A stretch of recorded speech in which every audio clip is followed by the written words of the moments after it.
अब आप ये सोच रहे हैं मेरे हाथ में क्या कर रहा है, ये मैं आपको वेव समझाने के लिए लेकर के आया हूं। देखिए, जब भी कभी कहीं वॉल्केनिक इरप्शन होता है, बहुत बड़ा अर्थक्वेक आता है या फिर एक्सप्लोजन होता है, तो तीन तरह के वेव्स निकलते हैं, पी वेव, एस वेव और एल वेव।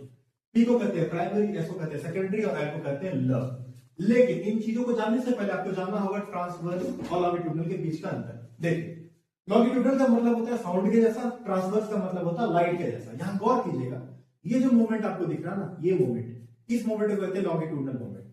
और अगर किसी चीज का मूवमेंट ऐसा है तो इसको कहते हैं ट्रांसवर्स मूवमेंट। ठीक है, एक बात और समझ लीजिए, अगर मैं कहूं एक चींटी को लॉन्गिट्यूडनली इसको पार करना है तो वो सीधा पार कर जाएगी, इसको कहते हैं लॉन्गिट्यूडनल। अगर मैं बोलूं उस चींटी को ट्रांसवर्स तरीके से पार करना है तो ये पार कर जाएगी ऐसे, तो इसको ट्रांसवर्स कहेंगे। तो ट्रांसवर्स वेव का जनरेशन मेनली लॉन्गिट्यूडनल वेव से ही होता है।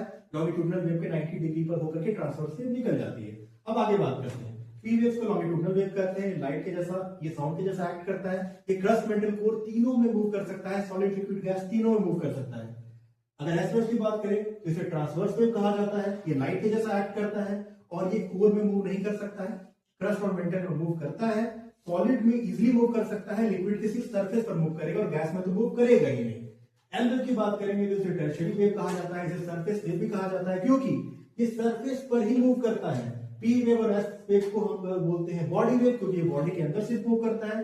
एस वेव को हमारा जो एल वेव हो गया, लव वेव, ये सरफेस के ऊपर ही सिर्फ मूव करता है, इसे रेलाई वेव भी कहते हैं। अगर हम स्पीड की बात करें तो पी वेव का स्पीड सबसे ज्यादा है 6 किलोमीटर प्रति सेकंड, एस वेव की 3.5 और वहीं एल वेव सबसे कम स्पीड 1.5 किलोमीटर प्रति सेकंड। लेकिन अगर डिस्ट्रक्शन की बात करें तो एल वेव सबसे ज्यादा डिस्ट्रक्टिव, प्यार है तो डिस्ट्रक्शन ज्यादा है, एस वेव का मीडियम और पी वेव का डिस्ट्रक्शन सबसे ज्यादा कम।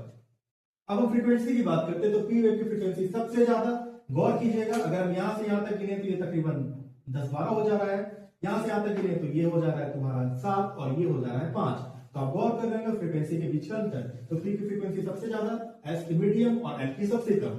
वहीं वेवलेंथ की बात करेंगे तो आप गौर कर रहे होंगे कि वेव की लेंथ कितनी ज्यादा है यहाँ पर, तो एल की वेवलेंथ सबसे ज्यादा, पी की वेवलेंथ सबसे ज्यादा कम। इसे आपको याद रख लेना है। इसी तरीके से अगर हम एम्पलीट्यूड की बात करें तो पी की वेव की एम्पलीट्यूड सबसे ज्यादा कम, आप गौर कर रहे हैं एम्पलीट्यूड सबसे ज्यादा कम है, एल वेव की एम्पलीट्यूड सबसे ज्यादा।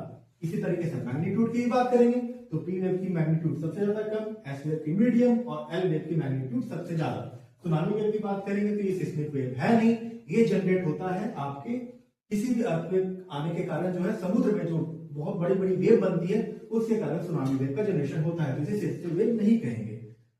तो इस तरीके से आपको समझ में आ गया तीनों वेव के बीच का अंतर। डिस्ट्रक्शन की बात करेंगे तो एल वेव सबसे ज्यादा डिस्ट्रक्टिव है और पी वेव सबसे कम डिस्ट्रक्टिव है।